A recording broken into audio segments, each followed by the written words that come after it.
আলিপুরদুয়ারের দক্ষিণ সীমানা ঘেঁষে বয়ে গেছে কালজানি নদী।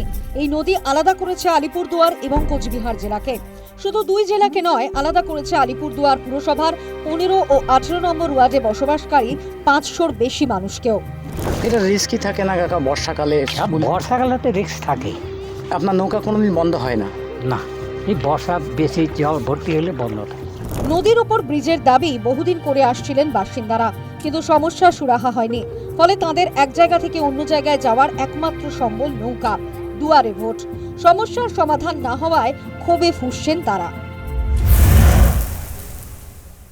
এটা তো আমাদের সারা জীবনের কষ্ট, অভিশপ্ত জায়গা। এর মধ্যে বললো যে সরকার থেকে কি ব্রিজ হবে, কি হবে, তার তো কোনো খবরই নাই। এগুলো এটা মানতে হইতেছে, আর কি করবো। অনেক কয়বার বলা হয়েছে, একবার দুইবার না, অনেক কয়বার বলা হয়েছে। সেদিন কাউন্সিলর আসলো, আইসে নারকেল ফাটাইলো, ব্রিজের উদ্বোধন হইলো। কোথায়? কিছুই তো নাই।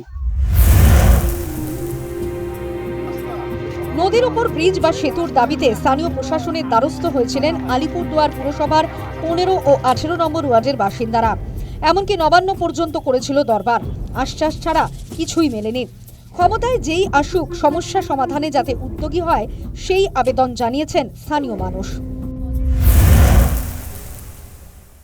যে আওতায় আসুক, আমার বক্তব্য একটাই, সাধারণ লোকের জন্য, যে সে কুচবিহার থেকেই করুক আর আলিপুর থেকেই করুক তাও মানুষ যাতে শান্তিপূর্ণভাবে থাকতে পারে, চলে যোগাযোগ ব্যবস্থা যাতে মানুষের ভালো থাকে। দুয়ারে ভোট। 4 মের পর গঠিত হবে নতুন সরকার।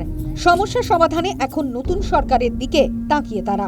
কিন্তু তাদের এই দুর্দশা কবে ঘুচবে সেটার উত্তর কিন্তু কারোর কাছেই নেই। আলিপুরদুয়ার থেকে স্বপ্নাশী চক্রবর্তীর রিপোর্ট, নিউজ টাইম।